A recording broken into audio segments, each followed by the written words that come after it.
क्यालिफोर्नियाको one of the best tourist डेस्टिनेसनमा छौँ अहिले हामी। यो पेसिफिक ओसियनको छेउमा छु। पेसिफिक ओसियन मबाट यति नजिक छ होला गाइस। अनि त्यो चाहिँ जहाज हो।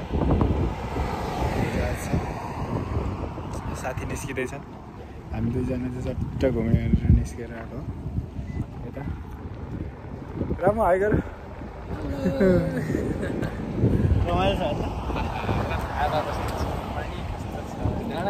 पेसिफिक ओसियनलाई लगभग टच गर्ने स्टेजमा छ।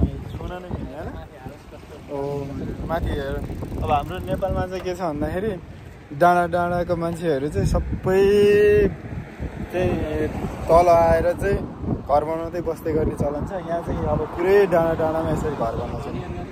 यो चाहिँ एकदमै धनी धनी बस्ने एरियाहरू हो।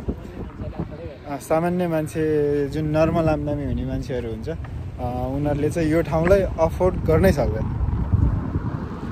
यो चाहिँ एकदमै धनीहरू बस्ने एरिया लाग्छ। रमाइलो।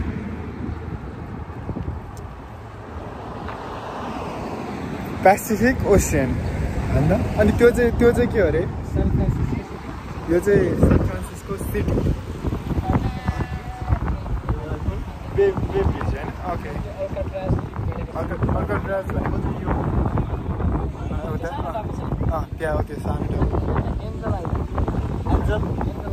एन्जल आइल्यान्ड यसलाई चाहिँ।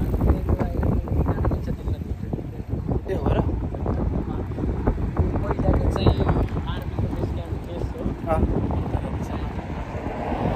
त्यो आइल्यान्डमा पनि जान मिल्छ। अनि यहाँ चाहिँ हेर्ने यस्तो पुरै डाँडा डाँडामा घर हुन्छ। त्यो डाँडामा भएको घर भनेको चाहिँ सबै यहाँको सबैभन्दा धनाढ्यहरूको घर हो। यहाँ नर्मल मान्छेले चाहिँ अफोर्ड गरेर बस्न सक्दैन भनेको यस्तो हुन्छ। यो चाहिँ मैले अब मेरो युट्युब च्यानल चाहिँ खासमा एजुकेसनसँग रिलेटेड भए पनि किन यसले चाहिँ यस्तो खालको भिडियो बनाउँछ भनेर सोच्नुहुन्छ भन्दाखेरि चाहिँ यो चाहिँ स्टुडेन्टहरूको लागि एउटा इन्फर्मेसन पनि होस्। कस्तो खालको रहेछ त क्यालिफोर्निया भनेर पनि बुझुन् भन्नको लागि पनि यो खालको भिडियोहरू चाहिँ बनाएको है त।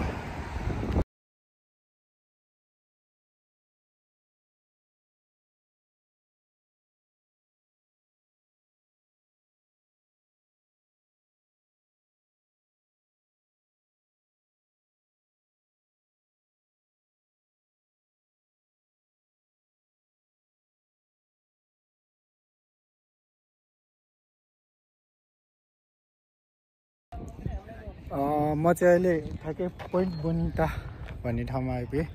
यो भनेको चाहिँ पेसिफिक ओसियन चाहिँ स्टार्ट भएको ठाउँ हो।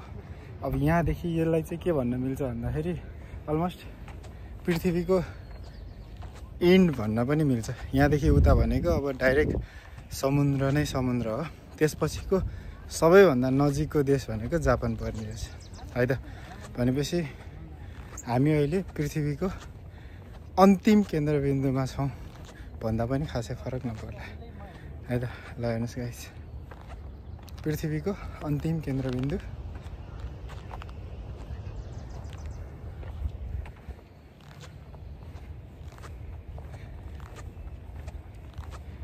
Pacific ocean. अनि त्यो चाहिँ गोल्डन गेट ब्रिज है त। देखिन चाहिँ केही देखाएको छैन आज, अलिकति हल्का हुस्सु लागेर है। आज हुस्सु लागेर केही खासै राम्रोसँग देखेन होइन। यो चाहिँ पृथ्वीको अन्तिम केन्द्रबिन्दु होइन। पृथ्वीको अन्तिम केन्द्रबिन्दु जापान। सबैभन्दा सुरुमा आउने देश भनेको जापान।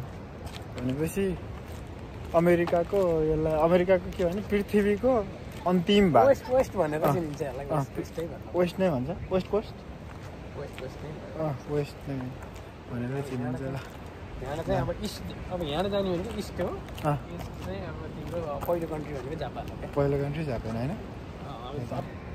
हामी चाहिँ अहिले अब सिलिकन भ्याली आइसक्यो। सिलिकन भ्यालीमा चाहिँ फर्स्ट अब म युट्युब भिडियो पनि बनाउने भएको भएर फर्स्ट भनेको चाहिँ युट्युब हेडक्वार्टरलाई नै हेर्छौँ है त। हामी युट्युब हेडक्वार्टरको नजिकै आइपुग्यो होइन त राम्रो सर? युट्युब हेडक्वार्टरको नजिक होइन त हामी अब? हजुर यही नै हो। यो बिल्डिङ चाहिँ यही नै हो। अझ अगाडिबाट हेर्छौँ हामी है त, अगाडिबाट हेर्छौँ। हामी चाहिँ युट्युबको हेड क्वार्टर होइन त, युट्युब हेड क्वार्टर आइपुग्यो। यो चाहिँ बिल्डिङ हो त्यसको, ल युट्युब हेड क्वार्टरको चाहिँ बिल्डिङ। यहीँबाट चाहिँ अब युट्युबको मेन अफिस चाहिँ युट्युबलाई चाहिँ कन्ट्रोल गर्ने जे गर्ने त्यसैबाट चाहिँ हुन्छ यो युट्युब हेड क्वार्टर। अब हामीलाई के चाहियो अरे गोल्डन प्ले बटन र डायमन्ड प्ले बटन चाहियो, जति सक्दो चाँडो है त। त्यसको लागि चाहिँ अब हामी निरन्तर मेहनत गरिरहेका छौँ। एआर भनेपछि चाहिँ अलिकति सजिलो नै होला। अहिले एउटा चाहिँ अब आएको बेलामा चाहिँ एउटा युट्युबको प्ले बटन चाहिँ होइन बेलुकासम्ममा एक एउटा लिएर गइन्छ होइन। ल अहिले चाहिँ हामी अब मेटाको अफिस भन्ने कम्पनीमा चाहिँ छौँ। यो चाहिँ फेसबुकको हेड अफिस भनौँ, हेड क्वार्टरमा छौँ। अब म तपाईँहरूलाई चाहिँ लगेर फेसबुकको हेड क्वार्टरमै लगेर भिजिट गराउँछु। फेसबुक हेड क्वार्टर होइन त रङ केही छ त, 2-4 शब्द रमाइलो जस फ्रेस भएको छ नि, बोर लागेको छैन नि। कस्तो दारी झ्यापुलेसँग भेट भयो भने यो चाहिँ मेटाको हेड अफिस है, फेसबुकको हेड अफिस। अहिले चाहिँ हामी फेसबुकको हेड अफिसमा छौँ। हेड अफिसको हेलो। अब हामी चाहिँ ठ्याक्कै गुगलको हेड क्वार्टर आइसकेका छौँ। गुगलको हेड क्वार्टर देखाउन जाँदैछु। यो चाहिँ हेर्नु त बिल्डिङ सब गुगलको हेड क्वार्टर है। यो अहिले जति पनि देखिरहेको अफिसहरू भनेको सबै गुगलको अफिस हो। यहाँ चाहिँ अब बसेर आइटीको कामहरू हुन्छ होला सायद। सम्पूर्ण कामहरू कन्ट्रोलहरू सबै यहीँबाट गर्छन्। अहिले म जहाँ हिँडिरहेको छु यो पुरै टोटल एरिया नै गुगलको है त। हेर्नु त यत्रो बिल्डिङ छ। अब नेपालबाट आउने स्टुडेन्टहरू अथवा एसियाबाट आउने स्टुडेन्टहरूले चाहिँ मेनली आइटीलाई प्रायोरिटी दिनुको रिजन चाहिँ यो सिलिकन भ्याली एरियामा चाहिँ जति पनि अफिसहरू छ सबै आइटीसँग रिलेटेड अफिसहरू बढी हुँदो रहेछ। भनेपछि आइटीमा करियर खोज्नेहरूको लागि पनि युएस एउटा राम्रो डेस्टिनेसन चाहिँ बन्न सक्छ। यदि तपाईँहरूलाई केही क्वेसन भयो, केही कुराहरू सोध्न मन लाग्यो भने नि मलाई कमेन्ट गर्न सक्नुहुन्छ। यहाँ कमेन्ट गर्नुभयो भने म त्यसको रिप्लाई गर्छु। गुगल हेड क्वार्टर है गाइज, यो सबै एरिया नै गुगल, जति पनि देखिएको छ सबै गुगलको अफिस हो। हजुर त्यताबाट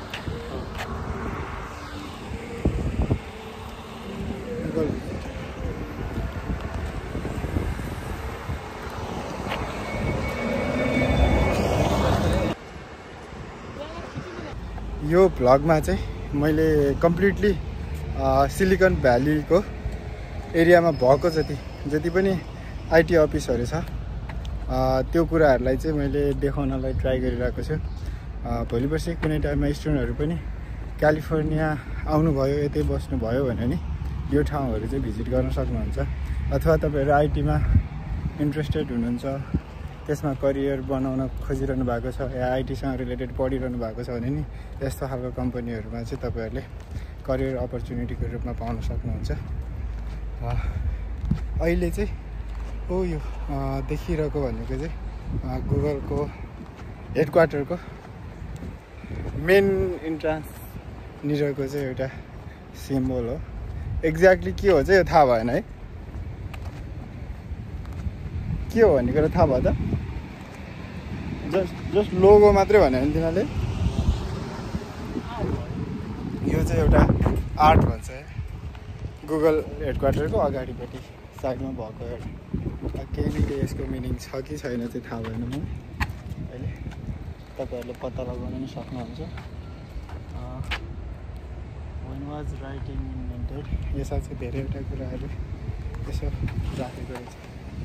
ल हेर्नुहोस्, यो चाहिँ अगाडिपट्टि देखिने गुगलको हेड क्वार्टर अगाडि देखिने एउटा लोगो यस्तो यो गुगल हेडक्वार्टरको नयाँ बिल्डिङ यो गुगल हेडक्वार्टरको चाहिँ नयाँ बिल्डिङ है पुरानो बिल्डिङहरू भनेको चाहिँ अघि नै पनि देखाएको थिएँ त्यतापट्टि पनि थियो अब यो पुरै गुगल हेडक्वार्टरले चाहिँ भिजिटर एक्सपिरियन्स भनेर हामीलाई चाहिँ अब हुन्छ नि यसो गुगल हेडक्वार्टर चाहिँ भिजिट गरिदिउँ न भन्नेहरूको लागि पनि अलिकति व्यवस्था गरेको रहेछ त्यसमा चाहिँ उसको क्याफेहरू जस्तै यो चाहिँ क्याफे एरियाहरू पर्दो रहेछ अनि भिजिट गर्नलाई अब जस छ गुगल स्टोर भनेर चाहिँ देखाएको छ गुगल स्टोर